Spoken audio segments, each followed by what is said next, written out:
In the years since Hayao Miyazaki announced his retirement as the de facto king of Japanese animation, many have pointed to Moro Hosoda to take up the mantle. With films like The Girl Who Left Through Time, Summer Wars, and Wolf Children, Hosoda has developed a winning blend of escapism, charm, and thoughtful narrative insight to back up his claim. That continues again in The Boy and the Beast, a delightful and shared tale of a young boy who stumbles into a fantasy world called the Beast Kingdom, and where he himself becomes the apprentice to a bear-like warrior. How's it going, guys? My name is JcGreen and welcome to another anime review.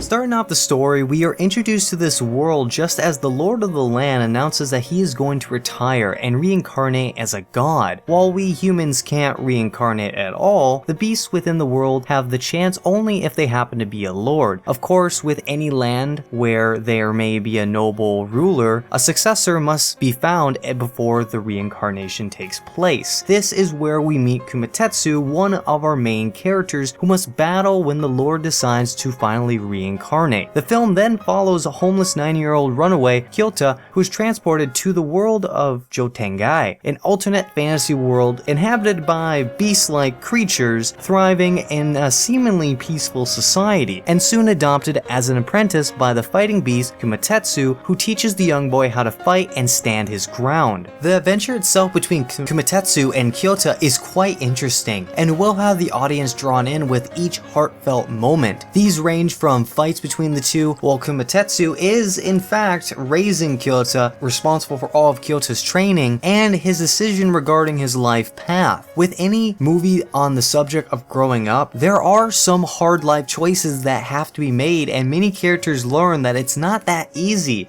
to become the best. Granted, there are moments where cliche life lessons are thrown at you left, right, and center. However, when you look beyond the usual fight bad with good, you can do it cliches, there are heavy issues addressed tastefully. Notions of depression and abandonment, as well as the effect of how these can affect on a person and how different people deal with these issues, are juxtaposed against the fantastical world where humans are more or less banned from the beast world because of these issues and their effects, which residents of Jotengai refer to as the darkness. I gotta say, with all of Hosoda's work, there always seems to be an emotional connection to the characters, or a well-developed theme for the audience to reflect on. But here, Hosoda is a solo writer for the first time, and his narrative is far closer to what I would like to call the conventional Ghibli-esque family adventure film. It does feel as though he is consciously trying to court a wider audience with a more simplistic message to offer. Unfortunately, the film does end up suffering from some questionable pacing in the middle section. Without spoiling too much, Kyota does find a path back to the human world at one point and begins to live a double life, one in the human world and one in the Beast Kingdom. Though this dilemma ultimately does serve the movie well thematically, its execution could have easily been handled a lot better, seeing as the Beast Kingdom, which is half of Kyoto's life, goes unacknowledged for a long time. That may begin to wonder if its transition into a whole new movie. Even Kumatetsu is largely forgotten during this portion of the film, which I really was a little questioning for the longest time. However, the film does pick itself back up during the third act and even packs an emotional punch, to say the least, so stay tuned for that. Enter the human protagonist, Yota, or Ren if you like to call him that. I'm just gonna stick with Yota.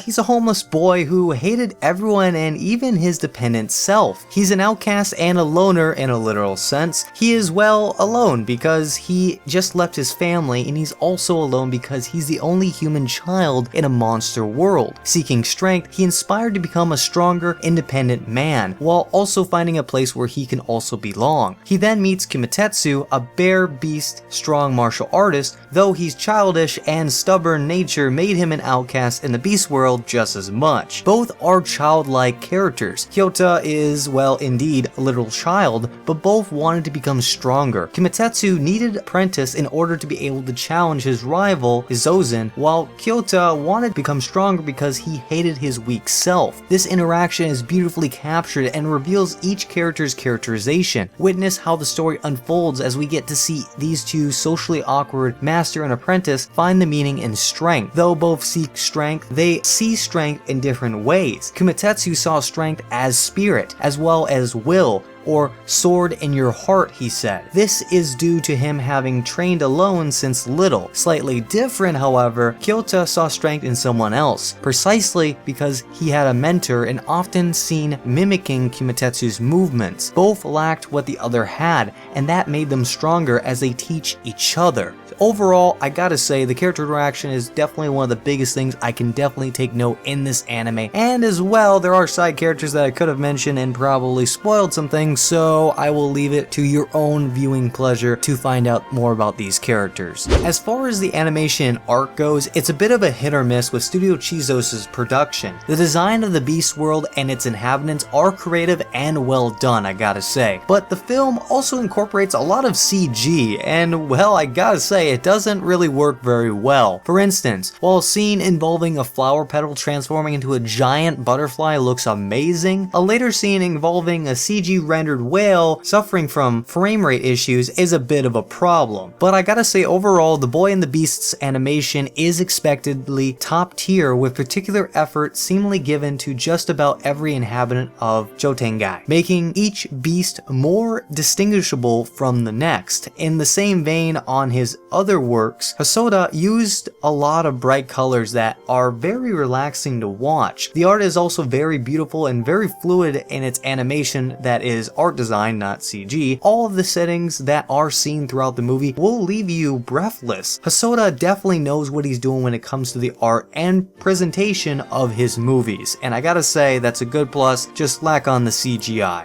Furthermore, I must add on that the film features a phenomenal score, which was composed by Matsutatsu Takashi, who is also very famous for Hosoda's other films in the past. The score injects life into every scene, which given a distinct feeling to both of these worlds. I found a lot of the intentional music during the Beast World portions of the film to be reminiscent of that of a Disney's Mulan movie, for example. Furthermore, I believe this is a lovely sounding score. It just adds on a nice quality to the film and its artistic sensibilities. The music itself helps the film excel. On top of that, I gotta say the voice work, particularly the dub, is fantastic, which I gotta say, Lucy Christian and Eric Vale did a brilliant job portraying Ren both as a child and as an adult. Overall, The Boy and the Beast left an undeniable good feeling when the credits rolled. Both the voice acting and the story itself kept me interested from start to end. If I had to simply use one word to describe the movie, it would be inspiring. If you're looking for a movie with a positive message to watch with the family, this would be the perfect selection. Also, there's one thing that I believe that might throw off viewers from watching The Boy and the Beast. It's that the film had a really closer connection to reality than one might intentionally expect given its look and feel. I don't want to give too much details for the sake of those who haven't seen the movie, but I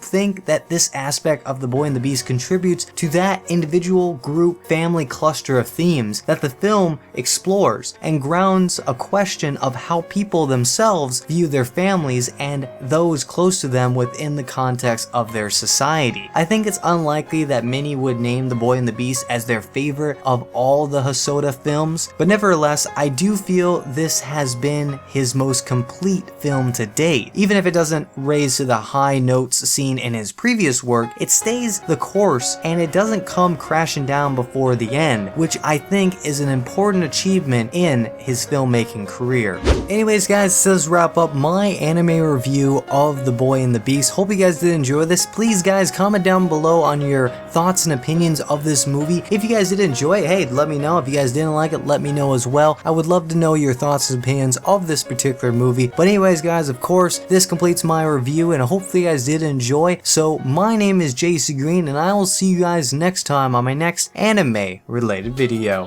Peace out guys.